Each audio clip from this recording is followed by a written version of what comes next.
e do Espírito Santo. Amém. Ave Maria, cheia de graça, o Senhor é convosco. Bendita sois vós entre as mulheres, e bendito é o fruto do vosso ventre, Jesus. Santa Maria, Mãe de Deus, rogai por nós, pecadores, agora e na hora da nossa morte. Amém. Olita chegou aqui agora, eu vou pedir para ele, é de surpresa, eu nem falei isso para ele, vou pedir para ele falar a poesia de Nossa Senhora para vocês. Vem cá. É mesmo? Boa noite, meu povo. Boa noite, povo de Deus. Chegando da missa agora. A Matilde estava lá servindo, viu? Alguém falou nela aí, não foi? Foi a Janete. A Janete, isso. Matilde. Pois é, ela estava lá na missa servindo, ela e o Alisson. Graças a Deus. Quer dizer que está acabando as aulas hoje de vocês, né? Não, ainda tem mais uma. Ainda tem mais uma. Então é melhor a poesia da última, não? Não, pode falar agora. É uma poesia linda que tem de Nossa Senhora, que diz assim: quando do meu coração o demônio se avizinha, nas lutas da tentação, eu penso em minha rainha. E lhe digo sem mais demora, eu sou de Nossa Senhora, e Nossa Senhora é minha. Quando, em face do dever, a coragem se definha, e me sinto enfraquecer, eu penso em minha rainha. E lhe digo sem mais demora, eu sou de Nossa Senhora, e Nossa Senhora é minha. Se alguém me faz sofrer, se alguém me fere e espizinha, ainda com pranto a correr, eu penso em minha rainha. E lhe digo sem mais demora, eu sou de Nossa Senhora, e Nossa Senhora é minha. Mas também, ao paraíso, quando eu chegar, pobrezinho, dirá num doce sorriso, a minha amável rainha do céu, faça-no entrar sem demora. Este filho é todo meu. Pronto, então eu pedi para ele falar essa poesia aqui, porque tem tudo a ver com o capítulo 5 do tratado, que a gente vai conversar agora. Eu sou de Nossa Senhora e Nossa Senhora é minha. Lembrem bem da. Um abraço para vocês, hein? Vou rezar um pouquinho ali por vocês. Tchau. Então vamos lá. A maioria já leu, graças a Deus. A partir daí, da metade do tratado em diante, vai ficando mais leve. Vocês vão ver como o assunto vai ficando bem mais leve, vai ficando mais prático, bem mais simples. Cadê meu tratado?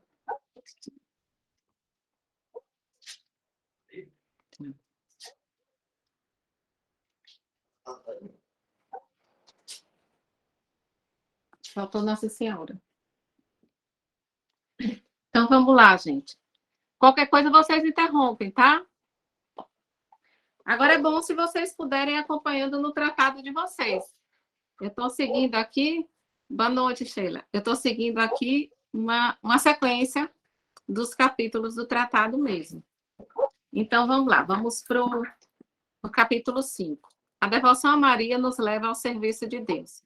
Como a gente já havia conversado, Nossa Senhora nada retém para si. Tudo que Nossa Senhora recebe, ela passa para Jesus. E na hora que ela nos recebe, como pertença dela, ela nos coloca imediatamente a serviço de Deus. Então, nós não ficamos ociosos, nós não ficamos ao bel prazer, soltos. Nossa Senhora vai nos formando, nos encaminhando, nos levando para o serviço de Jesus. Eu vou pedir para vocês, um de vocês lê aí Mateus 19, 29. Quem tiver com a Bíblia aí mais fácil, abre aí para mim, por favor, e leia.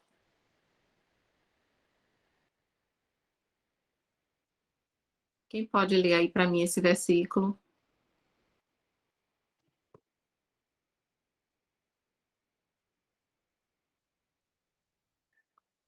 Amém. Quem pode ler aí? Quem está com a Bíblia fácil? E todo aquele que por minha causa deixar irmãos, irmãs, pai, mãe, mulher, filhos, terras ou casa, receberá o cêntuplo e possuirá a vida eterna. Então, vocês observem que Nosso Senhor, ele promete a vida eterna para aqueles que abandonarem os bens temporais em nome dele. Aí, o que é que São Luís diz para a gente? Assim, que Se ele prometeu o cêntuplo, 100 vezes mais, para quem abandonar, se abandonar, para quem der seus bens temporais, imagina para quem der os bens espirituais. O que é que o Senhor não vai dar? Se ele dá 100 vezes mais, vou repetir, se ele dá 100 vezes mais para quem doa para ele os seus bens temporais, o que ele não daria para aqueles que doam os seus bens temporais e espirituais. Aí nós voltamos aqui a todo o sentido, toda a essência dessa consagração, porque nós damos tudo. É a consagração total, é a total consagração, é a consagração de tudo que nós temos, corpo e alma, bens espirituais, bens materiais. Tudo que nós temos que possa ser considerado propriedade nossa, sob o ponto de vista material e espiritual, nós entregamos a Jesus. Então, o que nós fazemos deve ser desinteressado sob um ponto de vista, porque nós fazemos por amor, mas, ao mesmo tempo, nós sabemos que vamos receber uma recompensa, porque é prometido assim, porque Deus é generoso, porque Nossa Senhora ela não se deixa vencer em bondade e liberalidade. Então, é uma promessa que já vem subentendida nessa consagração. Número 2, a devoção nos leva a imitar a Cristo e a prática da humildade. Bom, Nossa Senhora foi quem gerou o Cristo dentro dela. Então, Deus, na sua misericórdia, nos deu uma mãe para gerar o Cristo em nós, para que nós nos performamos, porque o nosso formato vá tomando a conformação de Cristo pouco a pouco. Lembre-se daquela comparação de Santo Agostinho, em que São Luís explica em relação ao que Santo Agostinho fala da forma de Deus. Por que que Maria é a forma de Deus? Porque é uma forma perfeita. Você vai pegar o material que vai ser fundido, liquefeito, colocar dentro da forma, e aquele material, quando esfriar, ele vai tomar a forma da forma. Se a forma for perfeita, a escultura final também será perfeita. Então, nós trazemos isso para a situação da nossa consagração. Nossa Senhora é a nossa forma perfeita. Nós vamos nos conformando a ela. Ela vai nos revestindo dos seus méritos, das suas virtudes. E, pouco a pouco, nós vamos ficando parecidos com Maria. E Maria é o mais perfeito exemplo e imitação de Cristo. Então, se Maria imita Cristo e nós imitamos Maria, nós estamos imitando a Cristo. E a praticar todas as virtudes que Nossa Senhora tem em plenitude. Jesus tinha as virtudes em plenitude pela ordem da natureza, porque ele é Deus. E Nossa Senhora, ela tem por ordem da graça, pela graça de ser, pelo mérito de ser mãe de Deus, pelo mérito de Jesus Cristo. Então, uma das virtudes que Nossa Senhora vai dividir e distribuir entre os seus escravos é a virtude da humildade. Aí vocês observem como é importante ter pelo menos um mínimo de humildade para ser devoto da Virgem Maria, em primeiro lugar, e segundo, para fazer essa consagração. Pare e pense da seguinte maneira. Os protestantes que alegam que o único mediador entre Deus e os homens é Jesus Cristo, e a gente concorda, sabe que é, mas a gente sabe que existe uma medianeira que eles não aceitam, que é Nossa Senhora. É a mesma coisa de você dizer assim, bom, eu vou procurar uma determinada empresa, mas eu não falo com subalternos, eu só vou para o patrão. Isso é ou não é uma atitude soberba de quem pensa dessa maneira? É, não deixa de ser. Ele se acha tão importante, tão bom e digno de tanta deferência que ele acha que os mais humildes, os que estão em posição mais inferior, não tem nada a oferecer. Então, eu vou direto ao chefe, ao patrão, ao rei, ao Senhor, a Deus. Então, eu vou direto a Deus, por que que eu vou passar por intermediários? Ora, se Deus nos deu Jesus através de Maria, porque sabia que nós não tínhamos merecimento de receber Jesus das nossas próprias mãos, por que nós vamos buscar Jesus diretamente se podemos passar por Maria? Então, se nós fomos indignos de receber Jesus a primeira vez, que dignidade foi essa que nós conseguimos arrecadar para receber Jesus outras vezes e chegar até ele? Se o caminho que foi feito por Jesus foi Maria, esse caminho foi criado e ficou lá, foi entregue, aquele caminho é a Virgem Maria. Por que que eu sou soberba, arrogante, pretensiosa o suficiente para achar que eu posso fazer o meu próprio caminho e passar direto? Então, para ser devoto da Virgem Maria, para ser verdadeiramente católico, porque todo católico é, de fato, devoto da Virgem Maria, não é possível dizer que é católico, esse é católico mariano, esse não é. Não é, está errado. Nós já vimos que existem falsas devoções e a gente já entendeu que tem pessoas que, por ignorância, por soberba, ou seja lá o que for, não sabem ter a devoção correta, né? Então, muita coisa que beira a presunção, a soberba, são aqueles devotos críticos, os interesseiros, os exteriores, os hipócritas, e por aí vai. Então, por muitas vezes, cada um de nós já dá errado. Nós já devemos ter errado e temos sido falsos devotos em algum momento da nossa vida, mas hoje já nós sabemos. Isso já nos foi dado a conhecer. Então, o católico, ele é mariano, ponto. Não existe católico que não é mariano. Se não é mariano, não é católico. Se está sob influência protestante, tem que se corrigir, tem que buscar o caminho. Porque se esse caminho foi dado por Jesus, quem somos nós para procurar um caminho diferente?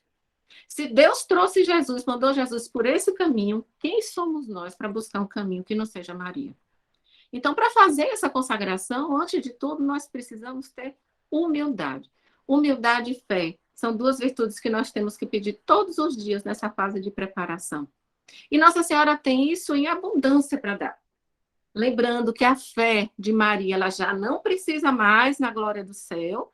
A fé é acreditar no que não se vê. Nossa Senhora já está na glória, já está diante de Deus, ela já vê Deus face a face. Ela não precisa mais da fé. Mas a fé de Maria não se perdeu e ela vai dividindo e distribuindo porque é abundante com todos os seus filhos. E nós estamos aqui, só recebendo essa sobra de fé que é grande, que é muita, que é suficiente para nós, e cada vez mais. Então, essa humildade, e é uma das virtudes que nós temos que imitar a Maria e imitar a Cristo, por consequência, essa humildade tem que ser uma das primeiras quando a gente dá o passo para a consagração. Número 3, Maria se dá a quem é seu escravo de amor. Foi por isso que eu pedi ao Lito para recitar aqui a poesia, né? Eu sou de Maria e Maria é minha.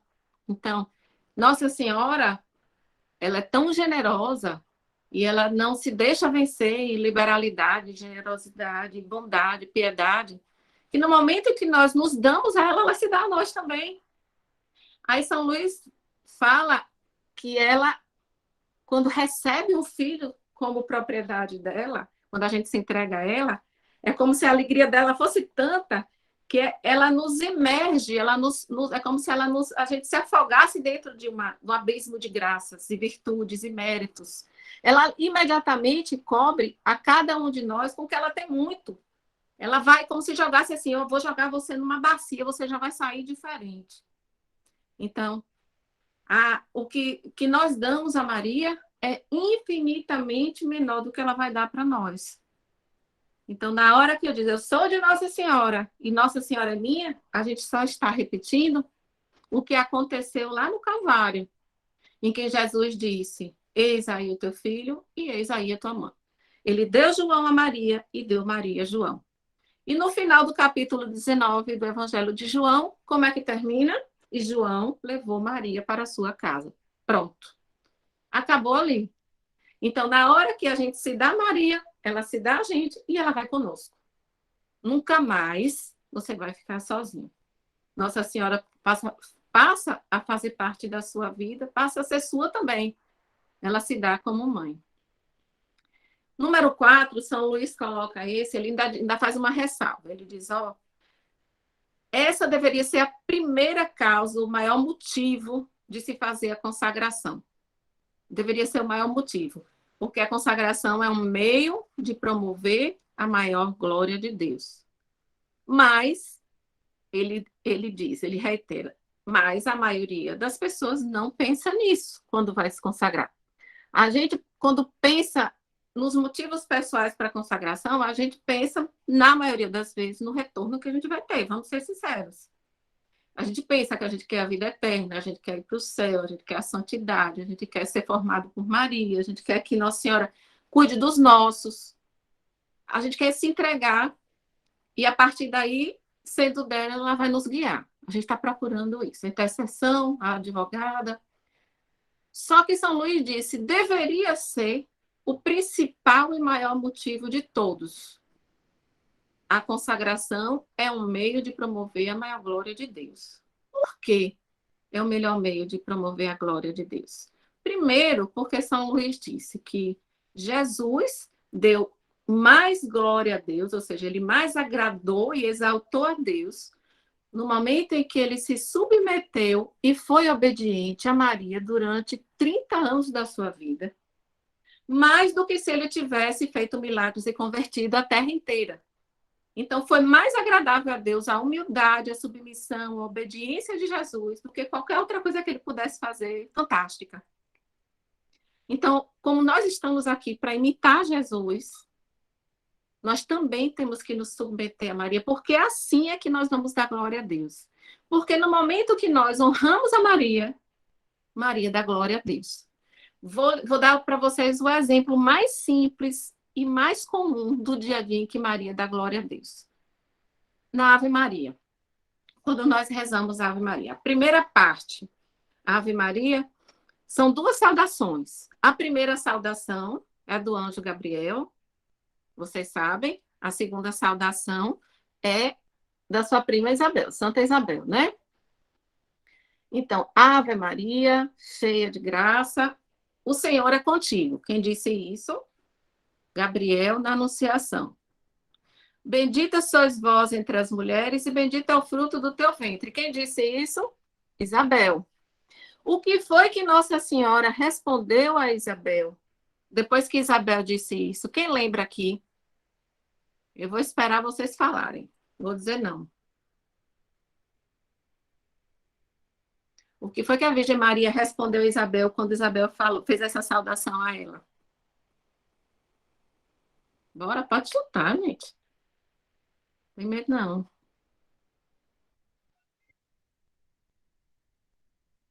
Podem falar. Ninguém nem suspeita? Ou estão dormindo? Cadê? Vocês sabem.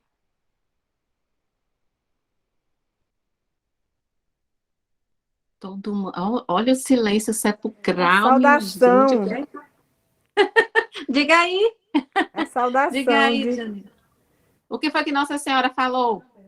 Ah, o que Nossa Senhora falou, desculpa. O que Nossa Senhora respondeu a Santa Isabel? Minha alma glorifica o Senhor. É, isso mesmo. É o Magnífica. É isso mesmo. Muito bem, Adriana. Janeiro, eu sei que você pensou nisso. Minha alma glorifica o Senhor. Meu espírito exulta em Deus, meu Salvador. Veja só. Se ela respondeu isso daí a Santa Isabel, ela continua respondendo toda a Ave Maria que é rezada. Toda vez que a gente termina a Ave Maria, acabou a Ave Maria, ela imediatamente, minha alma glorifica o Senhor, meu espírito exulta em Deus, meu Salvador. Por quê? Porque Maria nada retém para si e em tudo ela dá glória a Deus. Então, esse deve ser o principal, maior, mais importante motivo para a nossa consagração. Na hora que nós nos consagramos a Maria, vai ser para a maior glória de Deus. Não tenha dúvida disso.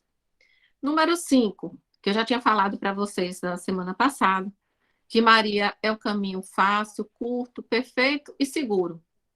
Aí São Luís diz, você pode tentar com as suas próprias forças, mas você vai demorar muito mais tempo do que se você fosse por esse caminho que é Maria. É por isso que esse caminho é chamado caminho mais curto e mais fácil. É fácil por quê? Porque foi Jesus quem abriu esse caminho. Antes era um caminho difícil, era uma mata fechada, Jesus veio, abriu o caminho, deixou o caminho aberto. Pronto, está lá aberto. Ele veio e nós iremos. É através dela mesmo. Um caminho fácil. É o caminho curto, porque é o caminho que vai direto, não faz volta, não tem Não tem rodopio, não tem contorno, vai reto, vai direto para Jesus. Não tem meio de caminho para parar. Não tem parada. É o caminho perfeito porque Nossa Senhora é perfeita. Em tudo Nossa Senhora é perfeita. O caminho que é ela também é perfeito. E é seguro porque não tem perigo. Porque Nossa Senhora não teve parte com o demônio. É uma inimizade que foi plantada por Deus. Nossa Senhora nunca teve e nunca terá parte com o demônio. Quem tem parte com o demônio é quem peca. Nós, quando pecamos, nós estamos fazendo um pacto com o demônio, estamos reatando uma amizade com ele. Uma amizade do nosso lado, do lado dele é a escravidão. Então, nós não somos imaculados, estamos sujeitos ao pecado, Nossa Senhora não. Então, por isso é que o caminho é seguro, porque o caminho não vai ter os obstáculos impostos pelo demônio. Jamais. Número 6. A devoção nos dá liberdade interior. Então, quando nós nascemos criaturas, nascemos com o pecado original. Consequentemente, como já nascemos com o pecado antes do batismo, nós somos escravos do demônio, porque já temos a marca do pecado, já está em nós. Aí nos batizamos, deixamos a condição de escravos, criaturas apenas, e passamos à condição de filhos de Deus. Então, passamos a ser filhos e temos uma família, porque Deus não faz nada pela metade. Então, passamos a ter um pai e passamos a ter uma mãe, a partir desse momento.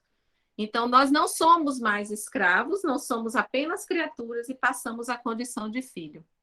Então, depois vocês vão olhar lá em Romanos, todo esse capítulo 8 de Romanos fala isso. Tem na carta de São João, se eu não me engano, é a primeira carta de São João, que ele faz caríssimos, que grande alegria sermos chamados de filhos de Deus. Então, nós temos a liberdade de filhos de Deus. Mas só temos essa liberdade quando estamos na graça de Deus. Quando perdemos a graça e nos submetemos à escravidão do demônio, e é promovida pelo pecado, nós perdemos a liberdade. Nós estamos rendendo, entregando a qualquer preço a liberdade que é tão valiosa, que é a liberdade de ser filho de Deus. Então, Nossa Senhora vai resgatar, da mesma forma que ela vai resgatar o nosso batismo, através da consagração, através do resgate do batismo, nós vamos resgatar a liberdade perdida pelo pecado. Porque no batismo nós renunciamos aos nossos inimigos. Nós renunciamos ao mundo, à carne corrompida e ao demônio. E quando nós resgatamos, nós buscamos a santidade, nós estamos exatamente resgatando esse batismo perdido e aquelas renúncias que fizemos e terminamos esquecendo. Então, Nossa Senhora vai recuperar para nós o que foi perdido da nossa liberdade. E vocês observem bem, nós nos aproximamos de Deus com temor servil. Nós temos dificuldade de nos entregar e nos aproximar de Deus, porque é uma dificuldade imposta pelo próprio pecado. Vamos lembrar lá de Adão e Eva. O que foi que aconteceu com Adão e Eva depois do pecado? Deus foi passear no paraíso, passear no jardim, e eles, quando ouviram, Deus fazia isso todas as tardes. Mas naquele momento, depois do pecado, depois que foi quebrada a harmonia, então eles ouviram os passos de Deus e se esconderam. Então, a partir daquele momento, eles sentiram medo, um medo servil, um medo de escravo, um medo distante. Não é apenas um temor que se tem ao pai, é um medo de um servo, não mais como pai. Então, no momento que o pecado entra na nossa vida, ele nos afasta imediatamente do pai. Aí Nossa Senhora entra como aquele recurso para facilitar o entendimento novamente. É como se a mãe entrasse no meio do desentendimento do pai com o filho e reatasse, reaproximasse, refizesse a amizade perdida. Não mais com esse temor servil, não mais com medo, não mais com pavor, mas com amor filial. A gente passa a sentir novamente o amor de ser filho de Deus, a alegria e a liberdade de ser filhos de Deus. Isso é uma grande bênção e é uma transformação interior que Nossa Senhora vai promover em nós. Ela faz isso aos poucos, com delicadeza. Eu gosto de dar um exemplo que o padre Paulo Ricardo fala, que tem um vídeo que ele fez para a preparação da consagração, alguns anos atrás. A irmã dele estava com câncer na época, estava muito, muito doente. Ela estava na fase adiantada de doença e logo depois disso daí ela faleceu. E ele dizia assim, que ele chegava diante do Senhor, chegava lá no Santíssimo e pedia, implorava. Entregava a irmã dele ao Senhor, dizia que estava entregue à vontade dele e colocava assim, não, Senhor, seja feita a tua vontade, mas não a minha. Mas naquele momento ele dizia, seja feita a tua vontade e não a minha. E dava aquela amarração no coração, aí que ele pensava, e se a vontade dele não for a minha? E se a vontade dele for que ela morra? Então, aquele medo que nós temos da vontade de Deus, um medo de estranho, não é um medo que se tem de um pai que é próximo, que é amigo, que você tem certeza que só quer o seu bem. Então, Nossa Senhora entra justamente para reatar, porque dificilmente o filho vai ver a mãe, a imagem da mãe, com medo, com temor. A imagem da mãe já é a docilidade, já é a meiguice, já é o carinho, a complacência, a misericórdia. Então, porque nós não conseguimos compreender e nos aproximarmos de Deus, ele nos deu a mãe. Porque através da mãe nós conseguiríamos chegar até ele e compreender o amor dele. É literalmente reatar uma amizade que se perdeu no pecado original. Aí vamos ao número 7. A devoção nos leva a ter caridade com o próximo. Vou pedir para alguém abrir o tratado. Aí tem o número 172. Você vai ver que no 172 tem 2 parágrafos. Eu quero que leia o segundo. Quem pode ler aí para mim, por favor?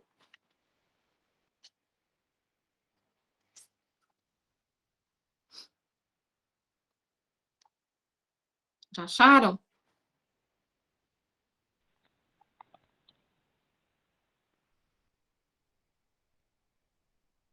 Quem achou aí? Apareça. É preciso notar ainda que nossas boas obras, passando pelas mãos de Maria, recebam um aumento de pureza, e por conseguinte, de mérito e de valor satisfatório e imperatório. Por isso, elas se tornam muito mais capazes de aliviar as almas do purgatório e de converter os pecadores do que se não passam pelas mãos virginais e liberais de Maria. O pouco que damos pela Santíssima Virgem, sem vontade própria, e por uma desinteressada caridade, torna-se, em verdade, bem mais potente para abrandar a cólera de Deus e atrair sua misericórdia. E há de verificar-se, à hora da morte, que uma pessoa fiel a esta prática terá, por este meio, libertado inúmeras almas do purgatório e convertindo muitos pecadores, conquanto só tenha feito as ações comuns e ordinárias do seu estado, que alegria haverá em seu julgamento, e glória na eternidade. Obrigada. Olha, esse parágrafo eu considero ele perfeito, ele é lindo, lindo. Vamos entender ele melhor. Eu pulei aqui, de propósito, lá no item 3, tem ponto e vírgula, tem assim, Maria se dá quem é seu escravo de amor, ponto e vírgula, purifica as nossas intenções. Pronto, essa frasezinha. Purifica as nossas intenções. São Luís dá um exemplo. Se um camponês, muito pobre, sem recursos, ele deseja dar um presente para o rei. Rei rico, com grandes tesouros, precisa de nada, material. E então o camponês pega o que ele tem de melhor, que é uma maçã. Mas ele sabe que se ele der diretamente para o rei não vai dar importância. Que é uma maçã para um rei. Então ele dá a maçã à mãe do rei. A mãe pega a maçã, coloca no prato de ouro e dá ao rei. Então veja que ela incrementou o presente, de modo que o presente aumentou em muito valor. Então, o que é que Nossa Senhora faz com os méritos que nós entregamos a ela? Ela purifica as intenções, porque nós somos impuros, então nós produzimos obras, como, por exemplo, uma penitência, um ato de caridade, uma oração que nós fazemos de joelho. Então, nós temos as nossas obras, mas as nossas obras vão sair das nossas mãos impuras, porque nós somos impuros. Uma água límpida não continua límpida quando ela cai num copo sujo. E nós somos esse copo sujo. Então, o que sai de nós vai sair impuro também. Então, nós entregamos impuro para a Virgem Maria, sem importância, como a maçã, sem graça, sem valor. Ela vai purificar através dos seus méritos, suas virtudes, os seus dons, o que ela tem em abundância. E ela vai literalmente deixar naquele mérito o toque dela, o seu perfume, a sua aparência. Então, Nossa Senhora vai enfeitar os nossos méritos. Então, voltando aqui para esse parágrafo que a gente leu. Então, o que é que ele fala aqui? Ó? Que as nossas boas obras, quando passam pelas mãos de Maria, recebem um aumento de pureza e, consequentemente, de mérito e de valor. Vai ficar muito mais valioso, muito mais. De modo que, se nós entregamos tudo a ela, e ela vai aplicar onde bem lhe aprouver, ela vai aplicar também, entre outras coisas, a salvação das almas e pelas almas do purgatório. Então, através da Virgem Maria, nós vamos estar fazendo caridade, sem saber e sem querer. Então, essa consagração é um excelente meio de se fazer uma caridade. Aí ele diz aqui no final, o desfecho dele, ó. Sem saber e sem querer, sem ter feito talvez por isso, nós vamos chegar o nosso último dia, o dia do nosso julgamento, com essa graça para nós. Assim, eu, sem saber, eu posso ter convertido muitas almas, ter aumentado a glória de outras e tirado outras do purgatório. Vejam como isso pode contar na glória que nós vamos ter no céu. Não por mérito que nós não vamos ter, mas porque Deus é generoso. E quanto mais se dá, mais ele retribui. A palavra seria essa. Então, veja que a consagração é um perfeito método de se fazer caridade. Não parece, mas é. Olha como é a beleza dessa consagração. E, por fim, número 8, a devoção é um meio admirável de perseverança. Nós nos consagramos, vamos lá no dia da consagração, fazemos o ato de consagração, rezamos a fórmula, pronto, sou consagrada à Virgem Maria. E agora? Aí é preciso ter perseverança, né? É por isso que muita gente termina por não viver a consagração. A gente não sabe de fato quem vive, quem não vive, porque a vida interior de cada um, só Deus é quem sabe, né?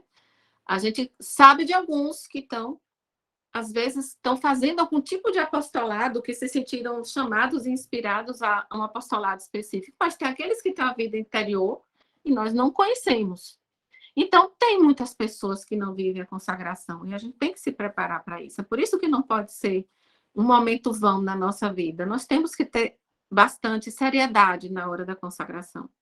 Temos que saber o que estamos fazendo. Não pode ser, assim, uma diversão, entretenimento, passou. Não. Então, nós vamos precisar ter perseverança, porque a perseverança vai ser necessária. As graças vão estar lá, mas eu tenho que estar aberta às graças. Eu não vou simplesmente me consagrar, botar a perna para cima, agora um tchau, não preciso mais nada, Nossa Senhora cuida de mim, não é? Ia ser bom demais. Nós vamos estar a serviço de Deus. Olha lá, voltamos ao número 1, a devoção a Maria nos leva ao serviço de Deus. Um dos efeitos dessa consagração vai ser servir a Deus, da maneira que cada um de nós foi chamado. E a virtude da perseverança, nós vamos precisar muito e ela é quem vai nos dar. Nossa Senhora é quem vai nos garantir, porque nós somos fracos, somos instáveis, somos inseguros, somos inconstantes. Mas Nossa Senhora é quem vai nos garantir. Não, peraí, ó, deixa eu puxar aqui pela orelhinha. Volta para cá. Vai puxar pela cadeia, ó, gente. Tem essa também, viu? Ela puxa aqui pela cadeia. Na hora que você olha assim, vixe, Maria. Olha eu aqui já fazendo besteira. Então, a perseverança, ela vai ser adquirida na sua consagração e vai ser importante para a vivência da consagração. Eu vou passar aqui já para o capítulo 6. O capítulo 6 ele é bem mais simples, é mais rápido, de fácil entendimento. Fala sobre as prefigurações da Virgem Maria. Só para quem não sabe, vou falar assim bem por cima, o que é prefiguração? No Antigo Testamento, nós sabemos que não existe menção direta à Virgem Maria, existem menções indiretas, inclusive Isaías diz que Cristo nasceria de uma virgem, mas assim, não se fala o nome de Maria, porque Maria veio com o Novo Testamento, veio na Nova Aliança. Então, no Antigo Testamento, existem imagens, existem personagens, existem mulheres que vieram como que para preparar a chegada de Maria, assim como existiram homens que vieram preparar a vinda do Cristo Salvador. Então, desde Adão e Eva, nós temos ali duas prefigurações, uma de Jesus, outra de Maria. É por isso que hoje se chama de novo Adão a Jesus e nova Eva a Maria. Mas a gente vai perceber que essas prefigurações, essas personagens do Antigo Testamento são todas imperfeitas. Porque a perfeição só viria na aliança, na nova aliança, na grande aliança, que é a vinda de Jesus através de Maria. Então, todas as mulheres que vieram prefigurando, e pressentindo e preconizando a vinda de Maria, todas elas são imperfeitas. A perfeição veio só em Nossa Senhora, que foi a grande obra-prima, é como se Deus viesse depurando, aperfeiçoando, e pronto, essa daqui é a perfeita. Então, nós temos no Antigo Testamento várias prefigurações de Nossa Senhora, várias mulheres que preparavam a vinda dela. A primeira foi Eva, Esther, Ruth, Ana, Rebeca. Rebeca é a que nós vamos falar aqui agora. Eu quero saber se alguém quer contar a história de Rebeca e Isaac, Jacó e Esaú. O que tem na Bíblia? Alguém de vocês quer contar rapidinho, com suas palavras, essa historinha? Não fiquem tímidos. Quem quer falar? Ao silêncio. Não vou apertar vocês, não. Se não quiserem, não tem nada, não. Rapidinho a história. Pronto, eu vou fazer outra pergunta. Quem foi Isaac? Quem era Isaac? Só vou perguntar isso agora. A história começa com Isaac. Quem era Isaac? Pode falar sem medo. O pai de Jacó, né? E era filho de quem? Ele era filho. Jacó. Não. Isaac. Filho de Abraão. Isso aí. Isaac era filho de Abraão, filho da promessa, né? Então, Isaac casou com Rebeca.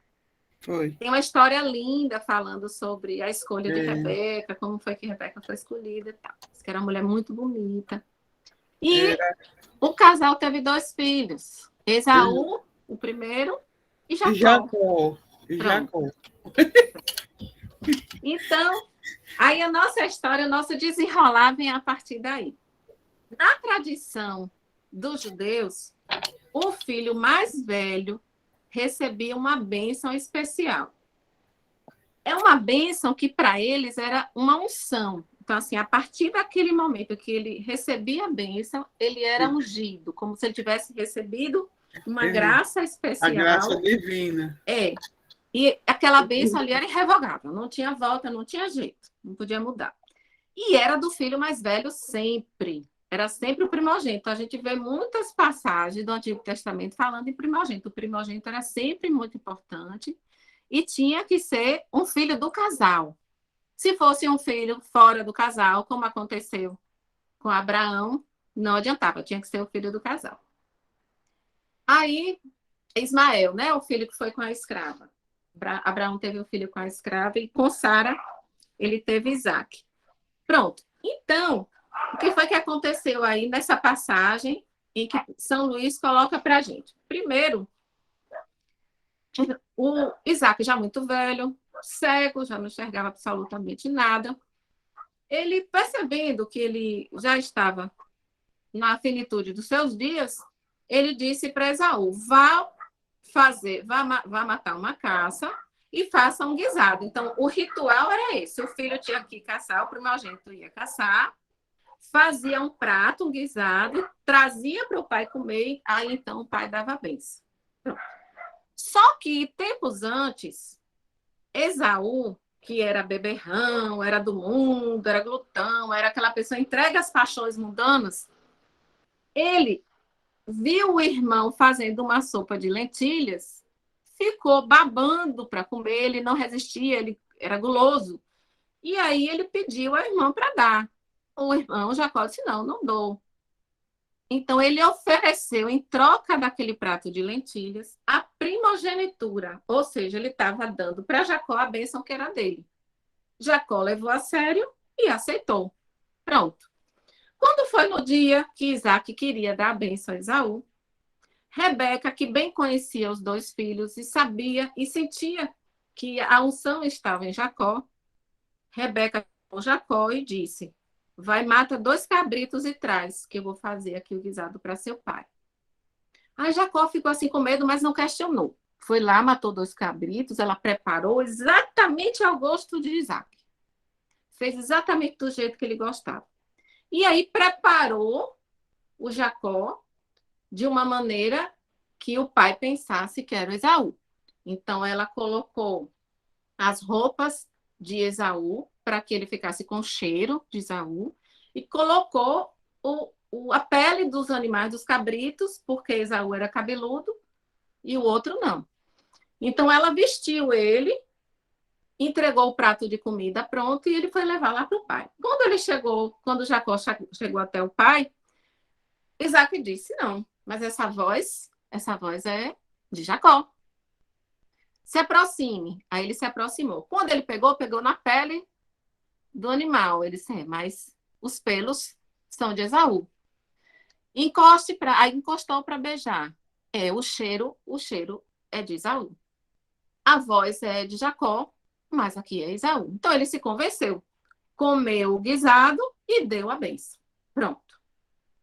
Quando Esaú chegou, já com o guisado dele pronto, e descobriu que o pai já tinha dado a bênção, ele ficou enlouquecido. O pai já tinha dado a bênção, entendeu que aquilo era a vontade de Deus e pronto, já deu, tá dado. Vou lhe dar uma outra bênção ali, um consolo, um prêmio de consolação. Mas Esaú ficou revoltado e durante toda a sua vida ele procurava matar o irmão por vingança, por ódio, e só não matou porque Rebeca protegia Jacó. Resumo da história é esse daí. Em que nós podemos trazer a Virgem Maria para essa situação. Então, Rebeca prefigura Nossa Senhora e Jacó, ele prefigura os predestinados, os filhos de Maria. E Esaú é o que São Luís chama de réprobos. São aqueles que estão entregues às paixões mundanas, que não se incomodam em tentar agradar a mãe, que têm uma vida exterior, assim, só vive. Ele diz que Esaú só vivia no mundo, não parava em casa. Ele está querendo dizer que Esaú só vivia de aparências, de coisas exteriores, coisas materiais. Ele não tinha uma vida interior, uma vida de oração. Jacó, por sua vez, ele tinha uma vida interior, ele vivia dentro de casa, com a mãe o protegia, ele seguia os conselhos da mãe. E um dos exemplos que São Luís dá é que na hora que ela disse: vá matar 2 cabritos, ele não questionou por que 2 e não 1. Ele foi. Não teve questionamento. Então, ele cumpria, ele obedecia, ele silenciava, ele era paciente, ele agradava a mãe em tudo. Então, é o que São Luís coloca, olha, a prefiguração da Virgem Maria em Rebeca é a mãe que intercede, é a mãe que advoga, é a mãe que protege, que guia. Quando Esaú descobriu o que tinha acontecido, tentou matar o irmão por várias vezes, ela não deixou, ela não permitiu, ela estava sempre protegendo ele. E Jacó, se submetendo a esse cuidado de Maria, ele foi, de fato, o filho ungido, foi o filho da promessa, foi o patriarca. Então, o Esaú são aqueles que dizem que são católicos, mas não são, são os católicos críticos, né? São os católicos exteriores, os católicos hipócritas, aqueles que vivem para o mundo, aqueles que não querem violentar suas paixões e querem ter uma vida coberta de pecados e, ao mesmo tempo, dizer que é católico e tem devoção a Maria. E ele ainda coloca sobre outro ponto de vista. Tem outro ponto de vista também, que como o Esaú era o primogênito, então ela pegou as vestes do primogênito e vestiu o outro filho. É a mesma coisa de Nossa Senhora pegar um de nós, frágil, fraco, que nada se parece com Jesus, a gente não se parece, a gente é cheio de imperfeições, e ela coloca as vestes de Jesus, do seu primogênito, do primogênito de Deus, em nós. Porque aí nós vamos ficar parecidos com Jesus, e ela nos apresenta a Deus Pai com as vestes de Jesus e parecidos com ele. Não é lindo? Então, a gente não pode comparar as pessoas e a situação em si. Ali foi um momento em que estava prevendo, profetizando o que viria depois. Então, essa passagem é linda e ela nos mostra como Nossa Senhora foi pensada, como Nossa Senhora foi profetizada, como Deus a preparou, como ela veio carregada de perfeição, como ela foi, de fato, a obra-prima de Deus Pai. Como criatura, foi a obra-prima, a Virgem Maria. Alguém quer falar alguma coisa?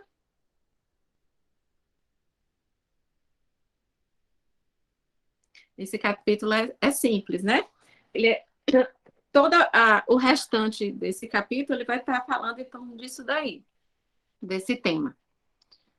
Sempre comparando, fazendo esse paralelo entre os réprobos, que ele compara a Esaú, e os predestinados, que são os filhos de Maria, que somos nós.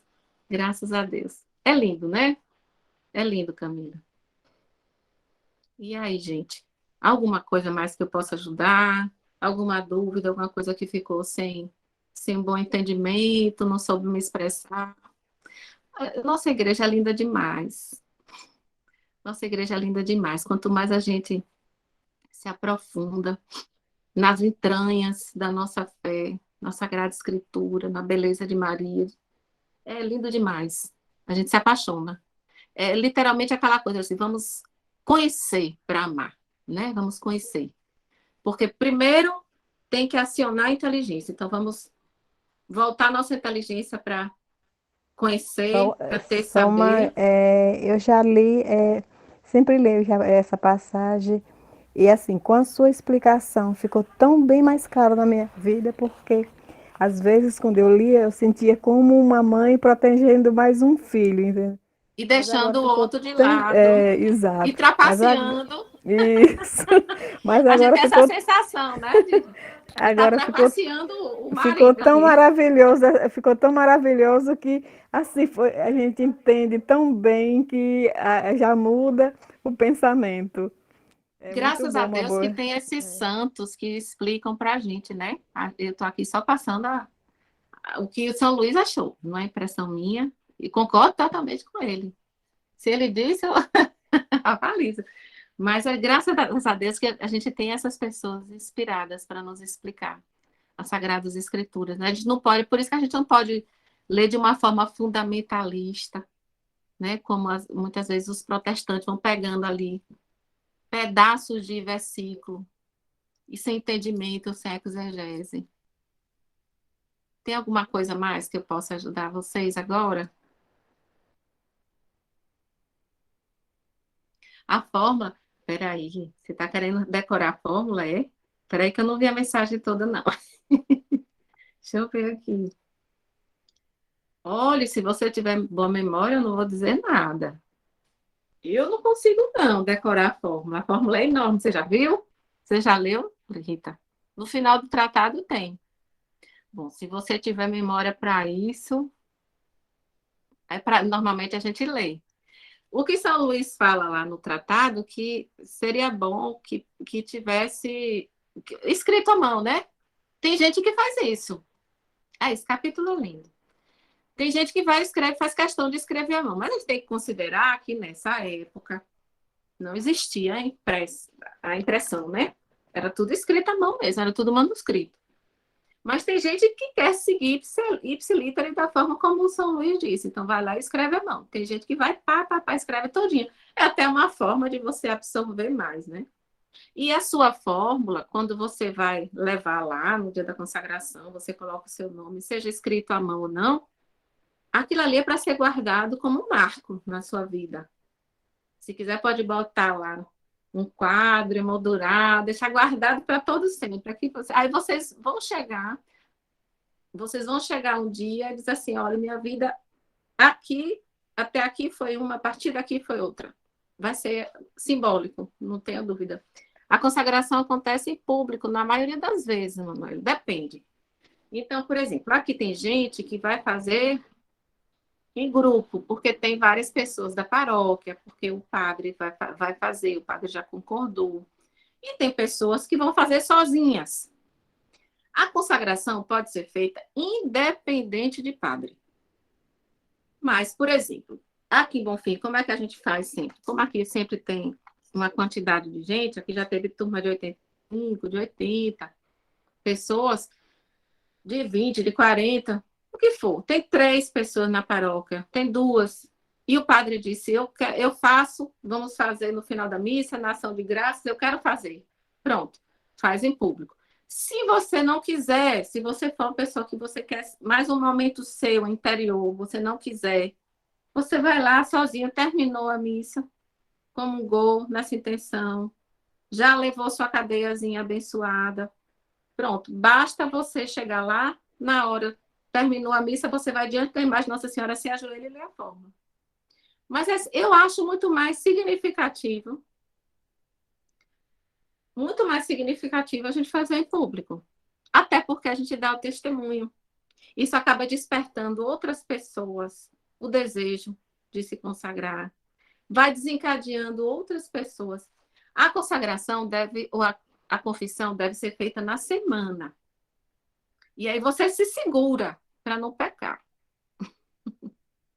Na semana da consagração. A gente sabe que a gente é fraco. Quanto mais próximo do dia da consagração, melhor. E o ideal é que façam confissão geral. Confissão geral, é bom que vocês leiam depois. Existem muitas reflexões que vocês vão encontrar na Canção Nova. Vai ter muita orientação. A confissão geral, para não ser demorada, é bom que a gente saia passando por todas as fases da nossa vida, nessa preparação que nós estamos fazendo, naquela preparação, aquelas sugestões de meditação que eu dei para vocês, que vai passando por várias fases da vida. Ali a gente já vai meditando muita coisa. Vão anotando o que vocês encontrarem, coisas que porventura tenham ficado esquecidas. Já aconteceu comigo, por exemplo. Eu me lembrei, meu Deus, eu tive um pecado na minha adolescência que eu nunca confessei. Não deixei de confessar de propósito, mas é porque eu não lembrei. Então, aí você vai, anota, assim, ó, eu cometi tal pecado. A confissão mesmo, ela deve ser assim, eu cometi tal pecado. Se tiver algum agravante do pecado, eu digo qual é o agravante, e de preferência dizer o número de vezes que eu cometi. Se eu não lembrar, tudo bem. Mas assim, é para ser bem objetivo. E aí, quando tem um padre que colabora, que ajuda, vixe, vai ser tanto assim. Ai, meu Deus, você vai descobrir um monte de coisa, viu? Vai. Porque vai chegar, por exemplo, na primeira semana, vocês vão começar a pedir para se conhecer. Então, conhecimento de si mesmo. E ali o Espírito Santo vai começar a mostrar a vocês. Vai sair tanta coisa que vocês nem imaginam. Ele vai mostrando mesmo, a gente se conhece. A gente se depara com a nossa alma. Não é muito legal, não. Não é legal no sentido, assim, da gente perceber como a gente é imperfeito. E é bom, por outro lado, porque a gente tem essa grande oportunidade. Vão anotando, vão fazendo ali uma reflexão, anotando, guarde ali para vocês. Porque quando a gente começa a se conhecer, a gente vai chegando realmente à raiz da nossa fraqueza, a gente se entrega com mais facilidade. A gente vê que a gente não é nada. A gente não é absolutamente nada do que a gente achava. Se acha demais. Então, vão procurando. Quem tiver em grupo, vocês têm que organizar o grupo, o dia. É 8 de dezembro, como é que vai ser? Depois eu vou colocar no grupo para vocês a fórmula com a moldurazinha, se vocês quiserem imprimir no papel melhor, com a gramatura maior, eu vou colocar. Tem uns exames de consciência excelentes, bem profundos. Vão fazendo logo. Aí vocês vão preparando a cadeia, as cadeias vocês já estão preparando. Lembrar que só vão colocar a cadeia no dia. Que se o padre participar, vai ter um momento exato para ele abençoar a cadeia. A cadeia vai ser colocada na hora. É simbólico também. Você está se prendendo à Virgem Maria, você está se amarrando, se acorrentando a ela, literalmente. E tem um ritual também, tem uma sugestão de ritual que eu vou mandar para vocês. Tudo isso aí eu vou mandar, se preocupe não. Aí, se o padre quiser seguir esse ritual, tem a fala do padre, tem tudo direitinho, a sequência. Olha, não é necessário, nem vela, nem terço. Tinha um pessoal perguntando, assim, porque, por exemplo, aqui perto de Bonfim, a paróquia de Campo Formoso, Santo Antônio de Campo Formoso, o Frei de lá, que é um padre santo, santíssimo, e ele tem uma devoção enorme de Nossa Senhora consagrado, e ele já acostumou, já se tornou uma tradição, um costume deles fazerem, por exemplo, levando a imagem. Cada um leva a imagem da Virgem Maria. Então, cada um leva a imagem da sua devoção e na hora da consagração vai com a imagem. Aquilo ali foi uma coisa deles, não é obrigatório. É importante saber que nós estamos nos consagrando a Nossa Senhora e não a um título de Nossa Senhora. Aí tem lugares que todo mundo se consagra com véu. Tem lugares que as pessoas padronizam a roupa. Tem lugares que as pessoas levam a vela, porque ali está simbolizando o resgate do batismo. Vocês estão entendendo? Mas isso tudo aí é uma coisa que os lugares vão se adaptando à sua situação e geralmente é o padre. Geralmente é o padre mesmo que vai dizendo assim, não, eu quero desse jeito, eu gosto assim, a gente respeita. Faz como ele quer, né? Mas assim, não é necessário. Nem de véu, nem obrigado de véu. Se quiser, vai. Isso aí é uma liberdade que nós temos, vai. Mas uma coisa que a gente precisa ter em mente e não esquecer que é muito importante, tem que ir com a roupa modesta. E para trocar em miúdo, roupa modesta é roupa decente. Aí eu digo para as mulheres mesmo, para nós, para a gente não vacilar. E nem com decote, nem roupa apertada demais, e nem roupa muito curta. Não. Aí como é que você diz que está parecendo com a Virgem Maria? Não está, né?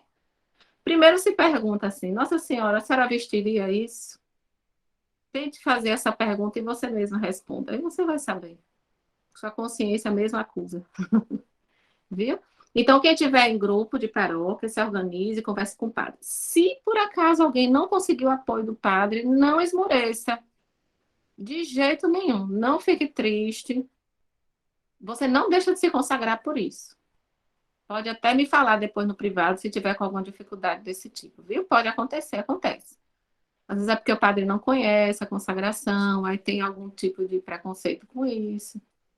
Mas tem testemunhos de irmãs nossas que conseguiu, na verdade foi Nossa Senhora que usou ela, já tanto convenceu o padre, como o padre já está lendo o tratado, daqui a pouco vai se consagrar, se duvide não.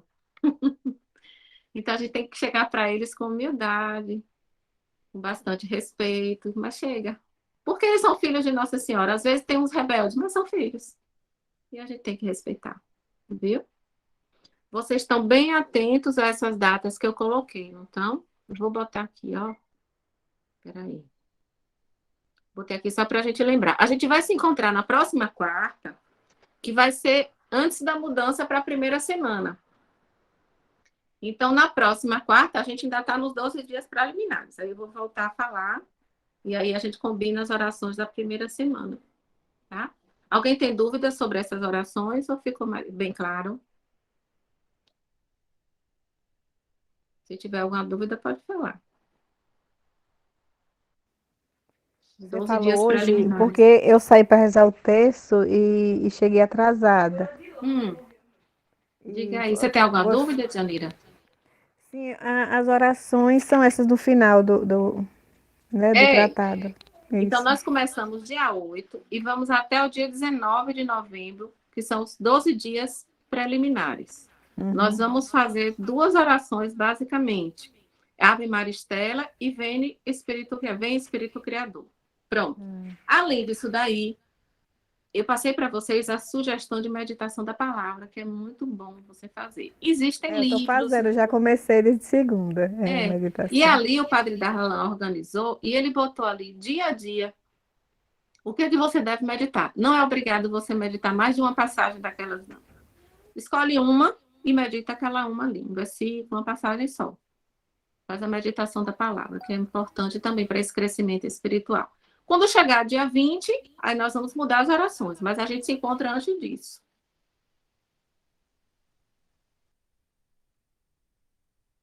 Tem mais alguma dúvida? Como é que a Camila falou? Dia 2 vai estar na novena? Ah, não, mas não se preocupe, não. A gente finaliza agora.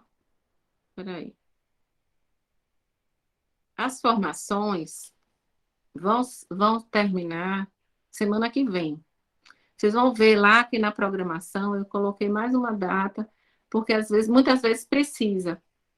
Essa mudança de semana você faz individualmente, são isso que você faz. Então, no dia 2, você vai estar na novena de noite, mas você vai ter o seu momento do dia para fazer. Você vai fazer sol, viu, Camila? Isso aí do dia 2 é sozinha, viu? Para vocês não confundirem com aquela programação que a gente fez das formações. As formações terminam com o tratado. Então, a gente termina semana que vem. Semana que vem, se Deus quiser, de hoje a outra, estaremos aqui.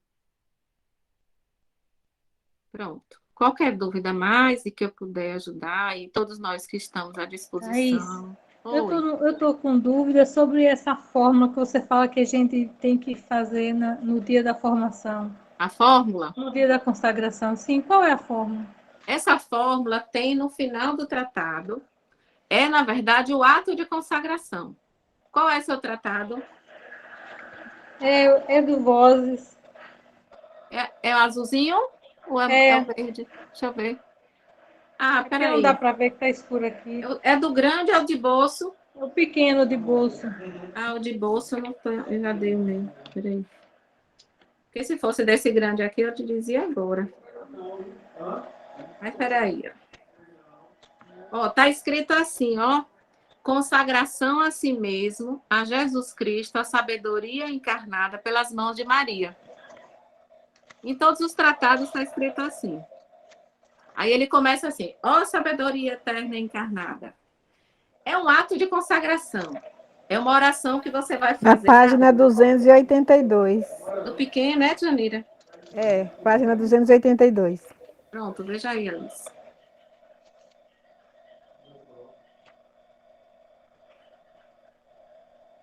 (282), achou? 282. 2. Não achou, não? Pequena coroa da Santíssima Virgem, é esse? Não, eu acho que o seu é do grande. Você tá... Abra aí, é 193. 193 para ver. É, eu acho que o seu é desse aqui. É porque a gente não tem ideia de proporção do tamanho. 193. Não é não. É não? Na página 193, ela os defende e protege. Ixi, então você está diferente. Deixa eu ver. Ah, veja aí onde tem, ó, ladainha do Santíssimo Coração de Jesus, do Sagrado Coração de Jesus. Vai procurando aí em todas essas orações, até o final, onde tem ladainha do Sagrado Coração. Tá passando até chegar lá. Mas isso você não se preocupe, que eu vou mandar para vocês, Anete, viu? Thaís, no livro pequeno da editora Vozes, a consagração está na página 272. 272? Pode ser a mesma versão da dela, né? Achou, Alice? Consagração de si mesma, achei. Isso, marque aí, bem marcada. Pronto, obrigada. Essa mesmo. É essa fórmula da consagração, é essa aí que vocês vão ler e que tem gente que quer decorar, é a Rita, né? Pois então, boa sorte para você, viu?